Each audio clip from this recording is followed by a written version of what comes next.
Saludos, buenos días, buenas tardes, buenas noches. Yo soy Francisco y estoy aquí con Alexandra. Y bienvenidos a nuestro podcast El Camino del Medio. Es una serie sobre el trastorno de la personalidad limítrofe. Y en este episodio, ¿alguna vez has perdido el control de tus emociones y has hecho o dicho algo de lo que después te arrepientes? Si la respuesta es sí, bueno, no pueden dejar de escuchar la información que tenemos hoy para ustedes. Y si desean más información, pueden acceder a la página borderlinepersonalitydisorder.com y también nos pueden buscar en Facebook y en Instagram como BPD Puerto Rico. Bueno, ya que vamos a estar hablando de las emociones, yo pienso que deberíamos comenzar por describir más o menos qué es una emoción. O sea, cuando estamos hablando de emociones en el contexto del trastorno de la personalidad limítrofe, en el contexto de la vida, ¿de qué estamos hablando en realidad? Bueno, las emociones de por sí son impulsos, aunque son biológicas, pueden ser impulsadas, por ejemplo, por estímulos o eventos externos, así que las emociones, por ejemplo, nos pueden dar información de que algo está pasando, es decir, si yo voy a dar una presentación o voy a hablar frente al público, pues puede que me sienta nerviosa y entonces aquí cómo influye el miedo. También las emociones pueden comunicar, influir en las demás personas. Por lo general, nuestro no verbal y el lenguaje corporal, cuando estamos tristes, si estamos llorando, otra persona, por ejemplo, puede observarnos y al observar que estamos tristes, esto puede hacer que la persona se acerque, nos dé apoyo. De igual forma, también las emociones nos preparan a la acción. Por ejemplo, pues si yo voy a cruzar la calle y yo observo que viene un carro a alta velocidad, la emoción lo que me va a impulsar es a que me detenga. Así que las emociones no son buenas, no son malas, realmente son biológicas y tienen un propósito que es comunicar y en la mayoría de las cosas también hablamos de cómo tiene una función adaptativa con respecto a lo que es la supervivencia. Muy bien, o sea que las emociones, aunque nosotros pensemos que pueden haber emociones buenas, que pueden haber emociones malas, como por ejemplo la tristeza, mucha gente trata de huir de la tristeza, realmente no decimos que son buenas ni malas, o sea, no decimos que pues tal vez son más desagradables o menos desagradables, pero no lo juzgamos, ¿verdad? Como bueno o malo. Bueno, por lo general clasificamos las emociones como positivas y como negativas. En este sentido, el concepto de negativa se hace más referencia a aquellas emociones que son más dolorosas. Esto no significa que hay unas emociones que son malas, otras buenas, o que hay emociones que no deberíamos experimentar, como por ejemplo la envidia. Las emociones al final del día, por ejemplo, cuando buscamos juzgar la emoción, esto lo que nos puede llevar a hacer es a no aceptar la emoción, a evitar o incluso negar la experiencia de una emoción particular. Y las emociones son parte de la vida, así que no importa a lo mejor cuán feliz podamos nosotros ser en nuestras vidas, todos en algún momento dado vamos a experimentar una experiencia por la cual vamos a sentir alguna que otra emoción que es dolorosa. Y esa emoción siempre o usualmente nos lleva a una acción. Escuché por ahí que las emociones, nosotros juzgamos las emociones, pero las emociones no nos juzgan a nosotros. Dijeron ahorita. Bueno, vamos a hablar. Yo quisiera abordar este tema de las emociones para quizás ponerlo un poquito en contexto, que tal vez un contexto que sea más fácil para que las personas se identifiquen. En el de una relación sentimental, ¿verdad? Digamos que tenemos un hombre que se llama Jorge, tenemos una mujer que se llama Angélica, y estos se conocen en una fiesta, ¿no? Jorge siente atracción por Angélica desde que la veía llegar. Luego de varios tragos, ¿verdad? Jorge viene y comienza a hacerle algún acercamiento, empieza a hablarle, pero como está ebrio, Angélica no se siente cómoda. No le gustan los acercamientos, decide que lo va a ignorar. A veces cuando una persona nos hace este acercamiento, o se lo hacemos nosotros a otras personas, a veces puede haber atracción, pero también puede haber ambivalencia, ¿verdad? Hay una serie de emociones que uno puede tener. ¿Qué emociones pudieran estar involucradas en esta situación, por ejemplo? Bueno, pues con respecto a Jorge, se podría identificar alegría y amor. El amor, por ejemplo, lo podemos experimentar cuando sentimos atracción física por una persona. Entonces, esta emoción del amor puede que haga que nos sintamos confiados en que podemos lograr lo que deseamos. Así que vamos a buscar qué nos dice la emoción, que nos acerquemos, que pasemos tiempo con esta persona. Por la parte de la alegría, también cuando obtenemos lo que queremos o hacemos cosas que generan sensaciones placenteras, pues estos son motivos por los cuales podemos experimentar la alegría. Así que cuando estamos alegres tendemos, por ejemplo, a hablar mucho o a compartir cómo nos estamos sintiendo, el sonreír también. Por parte de Angélica, parecería que ella siente asco, lo que también se conoce como disgusto. Y esta emoción podemos experimentarla cuando estamos siendo confrontados por algo o por alguien que lleva a cabo una conducta que va en contra de nuestros valores. Así que, por ejemplo, vemos en el caso de Angélica, como ella, al notar que él estaba ebrio, ella trata de mantener la distancia, a lo mejor ya no está tan motivada en querer compartir con él.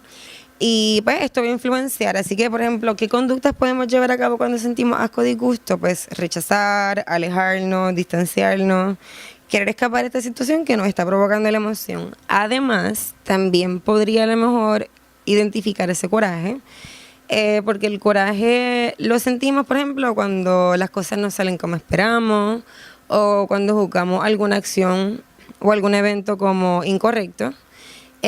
Importante también recordar, y en la mayoría de los casos, la emoción de coraje va a venir como una emoción secundaria. Aunque es más fácil identificar, por ejemplo, cuando alguien siente coraje, detrás de ese coraje pueden haber otras emociones, por ejemplo, como la tristeza, que hacen a la persona sentir más vulnerable. Así que cuando estamos evaluando, por ejemplo, vamos a notar rápido el coraje. También es más aceptada socialmente que, por ejemplo, decir que alguien esté triste. Por ejemplo, decimos, no te sientas triste. Así que, pues, como se tiende a aceptar más, por ejemplo, emociones como el coraje, pues se nos hace difícil. Hay veces que perdemos de perspectiva que también pueden haber otras emociones de angustia, de dolor, que pueden estar debajo de este coraje. A mí me parecería también, por ejemplo, que Jorge pudiera sentir un poco de coraje si Angélica lo rechaza, o cuando Angélica lo rechaza. Que debajo de ese coraje tal vez hay vería tristeza, ¿verdad? Habría una tristeza, y como tú dices, es más aceptable socialmente tal vez que un hombre sienta coraje que sienta tristeza. Típicamente la expresión de la tristeza tratamos como de aplacarla, ¿no? Entonces, ok, por seguir con la historia. Pensemos entonces que luego de la fiesta, ellos esa noche hablan, ella lo rechaza, él es ambivalente, él se va, siente coraje, pasa todas estas cosas, y al próximo día están en el supermercado. Y se encuentran en el supermercado por casualidad, y él, ¿verdad?, se arma de valor para hablar con ella y hacerle un acercamiento y le pide perdón. Él se recuerda lo que pasa y dice, caramba, eso estuvo mal, no me gustó, vergüenza.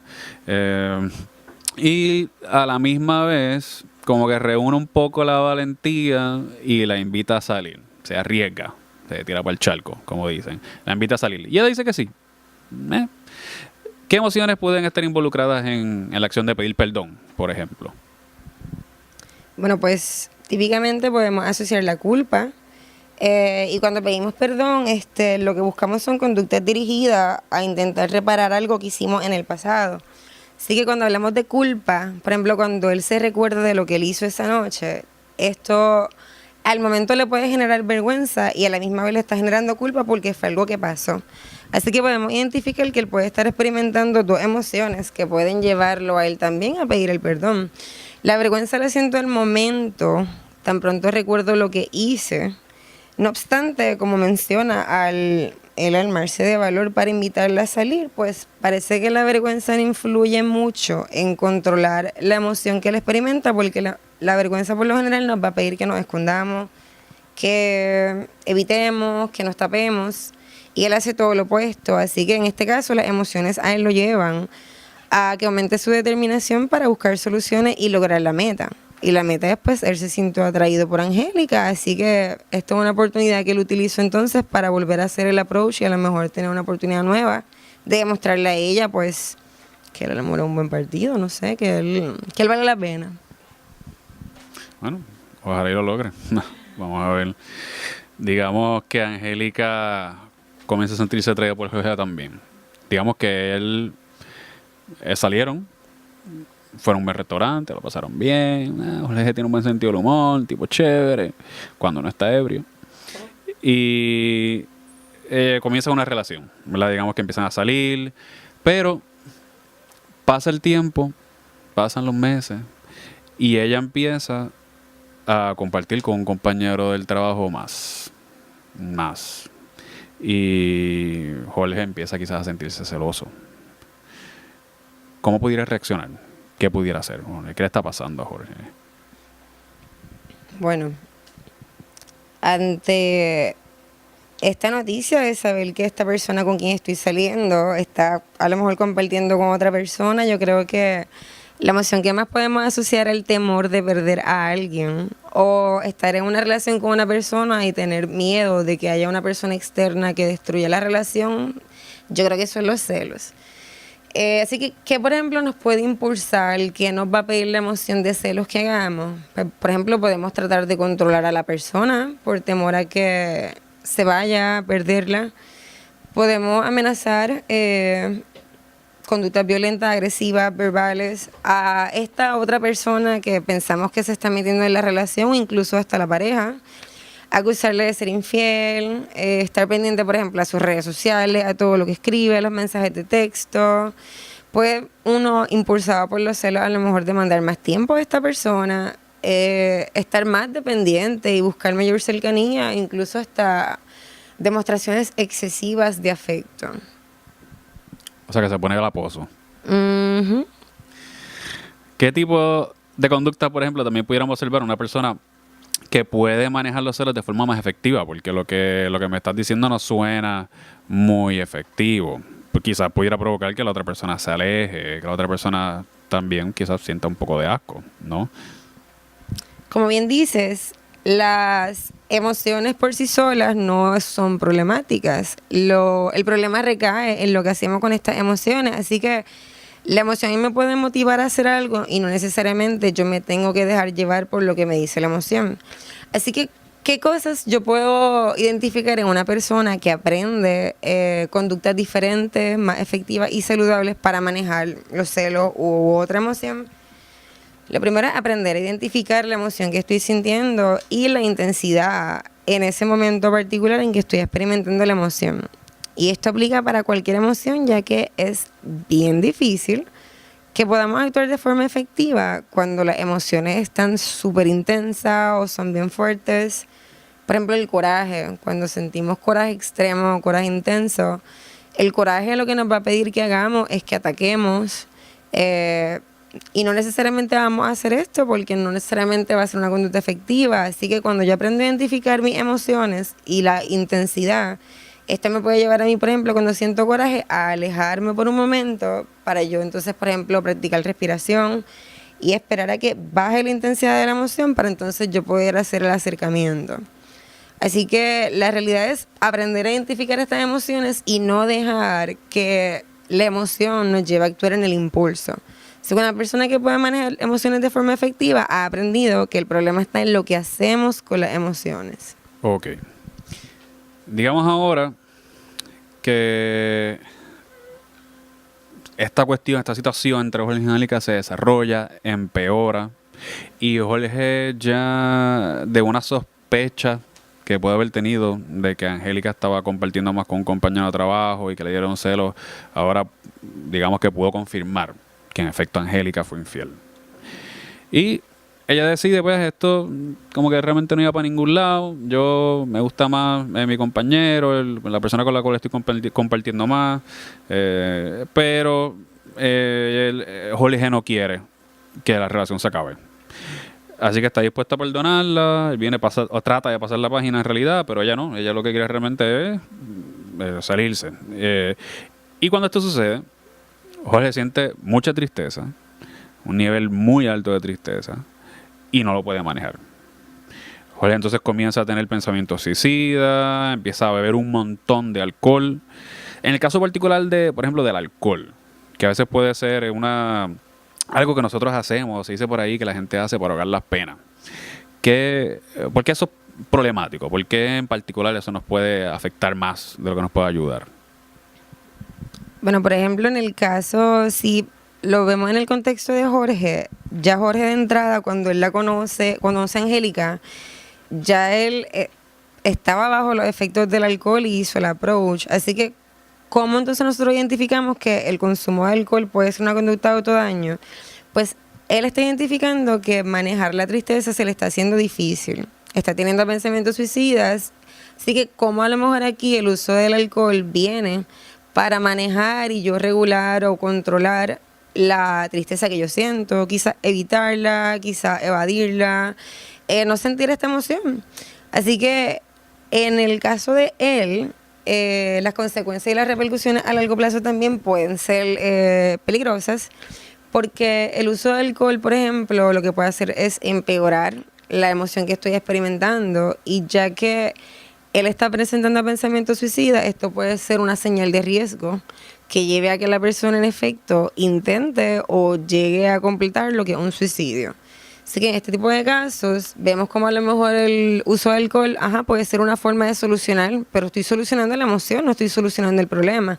Y es una solución que nosotros decimos que a corto plazo, porque maneja la emoción en este momento, pero no del todo aprendo a controlar la emoción. Así que eventualmente, si yo vuelvo a sentirme triste, a lo mejor puedo volver a cometer o a llevar a cabo alguna conducta que es autodestructiva, lo que no me acerca a mis metas, más bien me puede alejar de las mismas. Sí, y aparentemente sí.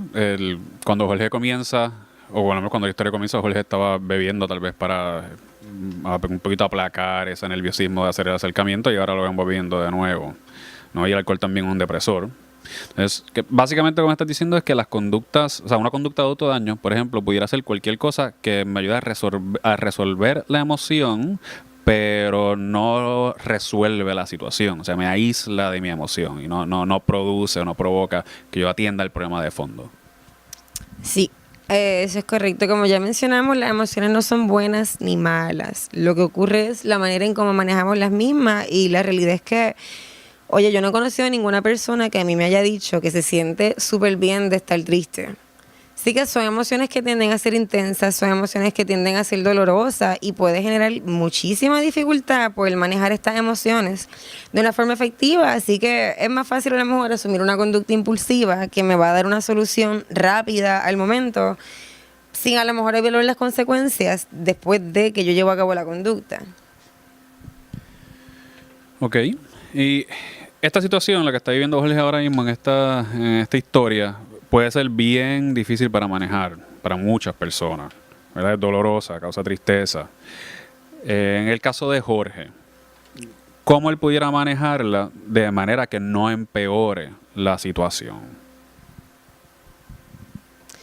Bueno, Jorge, en el caso de él, uno puede identificar que aquí hay varias vulnerabilidades también. Así que parte de lo que se podría trabajar, por ejemplo, con él para evitar empeorar la situación, por ejemplo, son destrezas que nosotros le llamamos de tolerancia a la angustia. Estas destrezas pueden ser, por ejemplo, escuchar música, ver una película, llamar a un amigo, un familiar, ir a la playa, jugar con tu mascota, cualquier cosa que pueda ayudarte a distraerte de esa emoción dolorosa en el momento y de la situación, pero que no te lleve a asumir conductas que a lo mejor lo que van a hacer es empeorarla más adelante. En el caso de él, hay varias vulnerabilidades, por ejemplo, el uso del alcohol, también el rompimiento de la relación, el no saber a lo mejor manejar y trabajar con estas emociones, pues también uno puede identificar que otras opciones que esta persona puede utilizar son grupos de apoyo, tratamientos enfocados en aprender destrezas para manejar emociones. También hay líneas de crisis para personas que también experimentan ideación, pensamiento o intenciones de hacerse daño. Las emociones, la realidad es que aunque pueden llegar a ser muy dolorosas, son parte de la vida. Sentir emociones no te hace ser débil o ser menos persona. Es posible aprender formas más saludables y efectivas de manejarlas.